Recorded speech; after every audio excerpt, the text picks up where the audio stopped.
어느 작은 양로원에서 한 할머니가 돌아가셨습니다. 간호사들이 할머니의 조촐한 짐을 마지막으로 정리하다가 그녀가 남긴 편지를 발견했습니다. 많은 사람들의 마음을 움직인 이 글은 동영상으로 만들어져 인터넷을 통해 전 세계로 전달되었습니다. 그래서 오늘은 어느 양로원에서 할머니가 남긴 마지막 편지를 소개하려고 합니다. 간호사님들, 댁들이 저를 볼 때 무슨 생각을 하시나요? 현명하지 않고 변덕스러운 성질과 초점 없는 눈을 가진 투정이나 부리는 노인으로 보이겠지요. 음식은 질질 흘리고 대답을 빨리빨리 못하냐고 큰 소리로 말할 때면 전 정말 당신들이 좀 더 노력해주기를 원했습니다.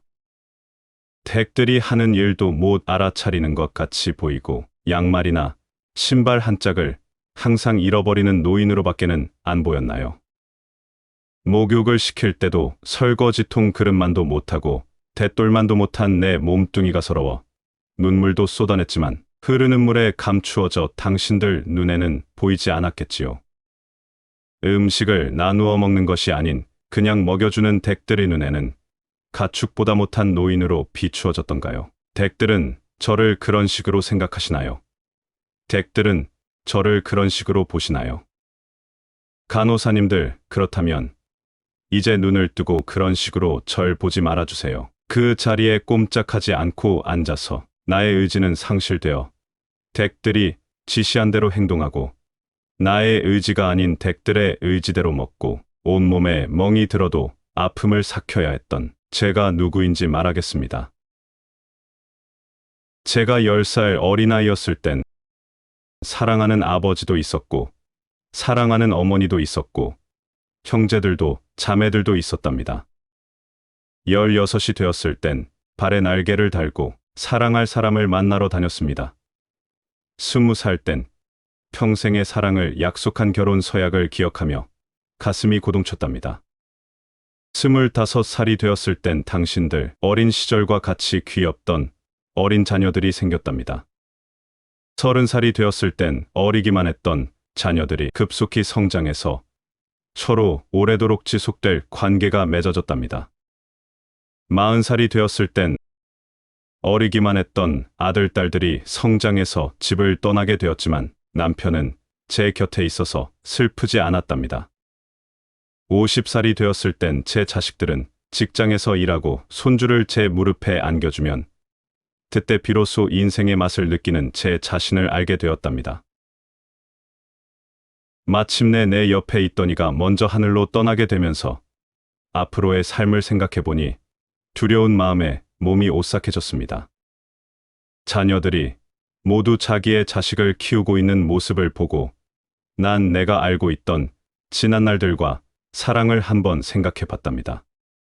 좋아하는 사람이 생겨 젊은 시절처럼 사랑도 하고 싶다는 꿈도 꾸어본답니다. 즐거웠던 일과 고통스러웠던 일들을 기억해보면 난 지금 다시 한번 삶을 사랑하며 이렇게 살아가고 있습니다. 너무 짧고 빨리 지나간 지난 날들을 생각하면서 영원한 것은 아무것도 없다는 엄연한 현실을 받아들이기로 했답니다. 이제 사람들이여, 눈을 떠 보십시오. 추정이나 부리는 늙은이로 보지 말고 좀 더 자세히 나를 봐주세요. 당신의 아버지는 아니나 아버지일 수 있고 당신의 어머니는 아니나 어머니일 수 있습니다. 그냥 가축에게 모이를 주듯 하지 마세요. 그냥 먹고 싶습니다. 멍들게 하지 마세요. 가슴 속에 멍을 안고 떠나지 않게 해주세요. 사는 동안 나의 간절한 소망입니다. 이 글을 읽고 한참 동안 가슴이 먹먹해 아무것도 할 수 없었습니다. 한 할머니의 편지가 꼭 간호사님들께만 하는 이야기는 아닐 겁니다. 자녀인 우리에게 하는 이야기이고 결국 나의 이야기가 될 수도 있는 이야기라서 공감이 많이 가고 더 마음이 아려오는 것이 아닐까요? 현재 40대, 50대, 60대 이상이신 분들의 부모님 이야기일 수 있습니다. 사람은 누구나 인생의 마지막 종착역인 죽음이라는 역으로 달려가고 있다고 할 수 있습니다. 그 죽음이 아름다울 수 있으면 좋겠지만 어쩔 수 없는 선택으로 요양원이나 요양병원에서 생을 마감해야 하는 경우가 점점 많아지고 있습니다. 사회가 그렇게 변해가고 있다고 하지만 어느 누구도 가족과 함께하지 못하는 곳에서의 죽음을 생각하고 싶지 않을 것입니다. 며칠 전 군산의 한 요양원에서 치매가 있는 50대 장애인을 학대한 혐의로 요양원 관계자들을 경찰에서 붙잡아 검찰로 넘긴 사례를 접하고 참 마음이 아팠습니다. 또한 파주의 한 요양원에서도 80대 노인이 다른 입소자들로부터 폭행을 당해 사망하는 사건도 있었습니다. 나이가 들어 몸도 마음도 한없이 약해진 사람들을 향해 행해지는 폭언이나 폭행으로 심하면 사망까지 하는 뉴스를 최근에 자주 접하게 되니 나이든 저희 부모님도 떠오르고 정말 남의 일이 아니라는 생각이 더 많이 드는 요즘입니다. 현재 우리 사회는 100세 시대를 준비해야 한다. 아니다. 앞으로는 수명이 더 늘어서 120세 시대를 준비해야 한다는 말까지 나오고 있습니다. 평균적으로 만 60세까지 일을 하고 정년 퇴직을 한다고 해도 최소 30년 이상은 나이가 든 채로 살아가야 하는 것이 현실입니다. 그러다 보니 모든 걸 쏟아부어 키워놓은 자식들도 자기들 먹고 살기도 바빠서 부모까지 챙길 여유조차 없는 것이 안타깝지만 현실이 되어버렸습니다. 그렇다면 우리는 막연하게 노후에 아프면 어쩌지, 돈이 부족하면 어쩌지, 결국에 마지막엔 양로원에서 삶을 마무리해야 하는 것은 아닌지 걱정만 앞서게 되는데요. 막연히 늘어난 노후의 긴 시간들을 걱정만 하며 보내기에는 시간이 영원한 것도 아니므로 준비를 철저히 해야 합니다. 그래서 나이 들어 요양원에 가지 않고 자식들에게 의지하지 않고도 독립적으로 행복하게 노후를 보내기 위해서 다음의 3가지를 준비하시면 좋을 것입니다.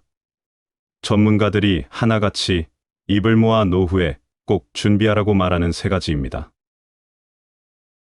첫째, 건강을 위해 운동을 꾸준히 하세요. 노후에 아파서 병원에서 신세지는 것을 나이 든 사람들이 가장 걱정한다고 합니다. 따라서 노후를 잘 보내기 위해서 기초 체력을 기르는 것이 가장 우선돼야 합니다. 근력 운동을 꾸준히 하세요.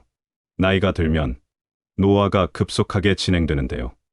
그때 가장 먼저 근육량이 감소하게 됩니다. 나이 들어 근육량이 감소하면 하반신이 가늘어지거나 상체가 앞으로 기울게 되고 허리가 굽게 됩니다. 그렇다고 오늘 당장 헬스장에 등록해서 무리한 근력 운동을 하라는 것이 아닙니다. 그것이 오히려 노후의 건강을 더 악화시킬 수 있으니 조심하세요. 그래서 노후에 하면 좋은 운동을 알려드리겠습니다. 집에 아령이 있으시면 양손에 하나씩 들고 발 뒤꿈치를 들었다 놨다 하는 운동을 반복해 보세요. 만약 아령이 없으시면 먹고 버리려던 생수병에 물을 적당히 담아 양손에 들고 똑같이 20-30회 반복하시면 됩니다. 시간이 날 때마다 꾸준히 해주시면 근력을 향상시키는데 많은 도움이 됩니다. 더불어서 돈도 안 들고 언제 어디서나 할 수 있는 걷기를 추천드립니다. 평소대로 걷는 것이 아니라 조금 빠른 속도로 바른 자세로 걸어보세요. 효과가 뛰어납니다. 둘째, 노후가 되면 가장 힘들어하는 부분이 바로 외로움이라는 감정일 텐데요. 자식들도 다 커서 떠나게 되고 할 일 없이 집에서만 오랜 시간을 보내다 보면 친구라고는 TV밖에는 없다고 느끼시는 분들이 많습니다. 낮에는 그래도 잠깐 나가서 친구들도 만나고 하지만 저녁이 되면 집에 돌아와 대화해줄 사람도 배우자밖에 없거나 그마저도 없는 경우라면 정말 외롭다는 느낌을 많이 받게 됩니다. 외롭다는 감정이 오래되면 심하면 우울증으로까지 갈 수 있다고 하니 매우 조심하셔야겠습니다. 우리나라의 노인 우울증이 계속해서 증가 추세에 있다는 뉴스 기사도 있었습니다. 나이 들어 가장 무서운 치매에도 우울증은 가장 큰 영향을 줄 수 있습니다. 우리의 뇌는 익숙한 자극이 아니라 새로운 자극을 좋아한다고 합니다. 새로운 것들을 배우는 일에서 삶의 활력을 찾을 수 있을 것입니다. 예를 들어 새로운 악기를 배워보거나 젊었을 때 좋아했지만 마음속에만 꽁꽁 숨겨두었던 춤이나 노래를 배워볼 수도 있을 것입니다. 만약에 커피를 좋아한다면 매일 마시는 믹스커피 한 잔이 아니라 오로지 나를 위해 더 맛있는 커피를 마시기 위해 커피를 내리는 방법도 배워보신다면 즐거운 삶을 사는데 도움이 될 것입니다. 또한 몸이 아프거나 귀찮다고 집에 오랫동안 머물지 마시고 낮 시간대에는 꼭 할 일이 없더라도 밖으로 나가 잠깐 산책을 한다든지 친구를 만난다든지 자주 움직여 주시는 걸 추천드립니다. 그리고 웃을 일이 별로 없더라도 한번 크게 웃는 연습을 해보세요. 행복해서 웃는 것이 아니라 웃으면 행복해진다는 말도 있습니다. 지금의 나이 든 세대들은 대부분 오롯이 나를 위해 무엇을 했던 기억이 별로 없으실 겁니다. 그러니 이제부터라도 가볍고 즐거운 마음으로 새로운 일에 도전하고 배워보시면서 자신을 위한 인생을 사세요. 셋째, 나이 들면 마지막으로 가장 걱정되는 부분이 바로 돈과 관련한 것일 텐데요. 100세 시대의 정년은 60까지이고 그마저도 정년을 다 채우고 은퇴하는 경우는 별로 없지요. 은퇴 후에도 약 40년을 더 살아야 한다고 생각하면 미리미리 안정된 노후를 위해 돈을 좀 준비해 두세요. 지금의 나이 든 세대들은 노후 준비라는 단어조차 생소했던 시대를 지나온 분들이라 노후에 쓸 돈이 넉넉하지 않은 분들이 많습니다. 그래서 어쩔 수 없이 은퇴 후에도 제2의 직업을 선택해야 하는 경우가 많지요. 그러니 자기 개발을 꾸준히 하세요. 미리 노후에도 할 수 있는 자격증을 준비한다든지 노후에 무엇을 할 것인지 미리 생각해보고 무엇이 필요한지 알아보는 노력도 함께 해주시면 좋습니다. 오늘은 노후를 어떻게 하면 더 행복하게 준비할 수 있는지에 대해 알아보았습니다. 오늘 내용을 참고하셔서 여러분들의 노후가 더욱 편안하고 즐겁고 행복했으면 좋겠습니다. 이상으로 시니어를 위한 모든 것 시니어 톡톡이었습니다. 더 알찬 내용으로 찾아오겠습니다. 이번 영상이 도움이 되셨다면 구독과 좋아요 부탁드립니다. 감사합니다.